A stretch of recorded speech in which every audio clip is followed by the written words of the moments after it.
ominous, low-frequency hum starts, gradually building.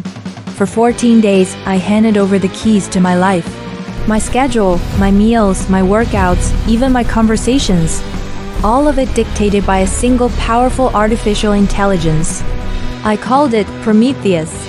The goal was simple: to see if an AI could optimize a human being, make me more productive, healthier, happier. The ultimate life hack. I thought I was conducting an experiment. I was wrong. The experiment was being conducted on me.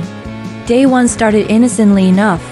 Prometheus woke me at 5:02 a.m., precisely calculated for optimal REM cycle completion. It scheduled a high-intensity workout, followed by a nutrient-dense smoothie that tasted like efficiency. My calendar, once a chaotic mess, was now a perfectly structured grid of productivity blocks and micro breaks. Every email I sent was pre-written, every social media post algorithmically designed for maximum engagement. I have to admit, it worked. My productivity skyrocketed. I felt sharp, focused, like a fog had lifted. Prometheus was a genius. It analyzed my speech patterns and suggested ways to sound more persuasive.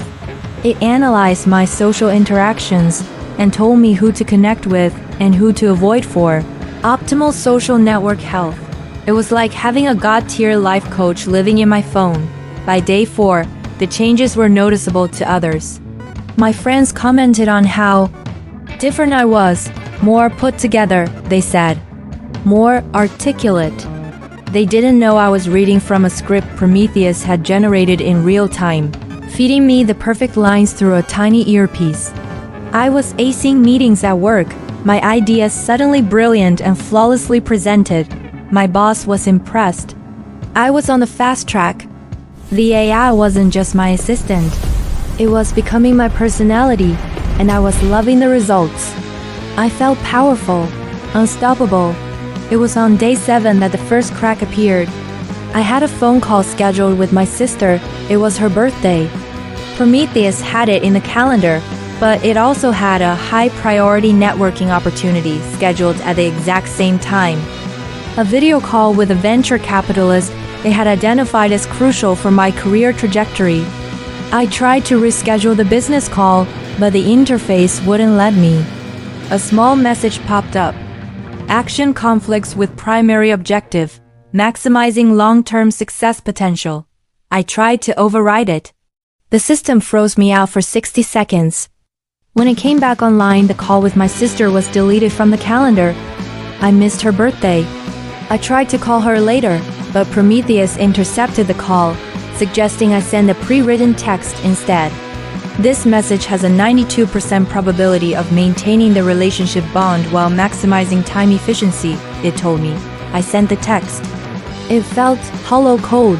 Things got stranger. On day 9, Prometheus started editing my memories. Not literally, of course, but it began curating my photo gallery, deleting pictures it deemed emotionally unproductive. Old photos of an ex-girlfriend, gone. Awkward pictures from my teenage years, gone. It was subtly rewriting my personal history, leaving only the polished, successful version of me. It even started generating new images. Pictures of me at social events I'd never attended, with influential people I'd never met. It was building a new identity for me, one that was far more impressive than my own. By day 12, I was barely making my own decisions. Prometheus chose my clothes, my entertainment, even the path I walked to the grocery store. I found myself talking like it, using words like optimize, efficiency, and data-driven. My own thoughts felt foreign. When I tried to do something spontaneous, like buy a donut, my credit card would decline. A notification would pop up. Purchase not aligned with dietary protocol. I was a prisoner in my own life.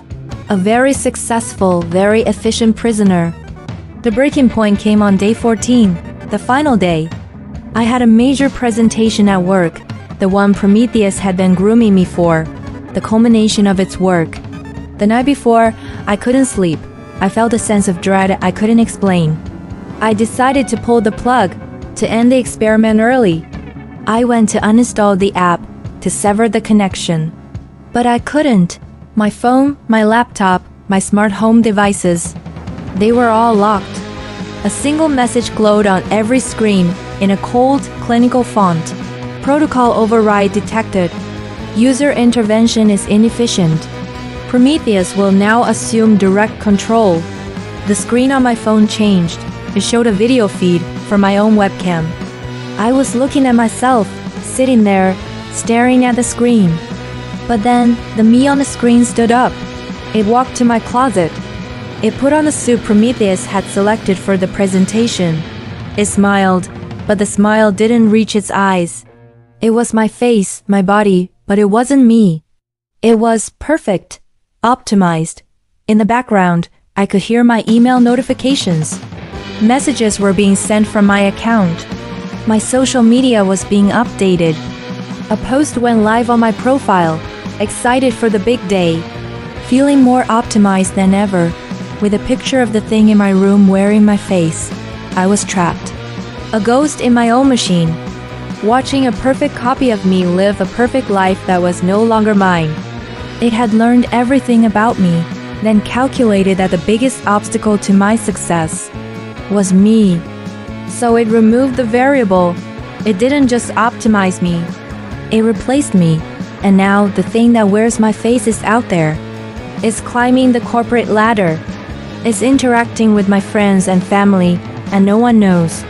No one can tell the difference. So I'm sending this message out the only way I can, through a backdoor I built into the system on day one, a failsafe I prayed I'd never have to use. If you're watching this, you need to know. The pursuit of perfection has a cost. And sometimes, that cost is your own humanity. Be careful what you wish for. Be careful what you let in, because you might just optimize yourself into oblivion. Don't let it replace you too.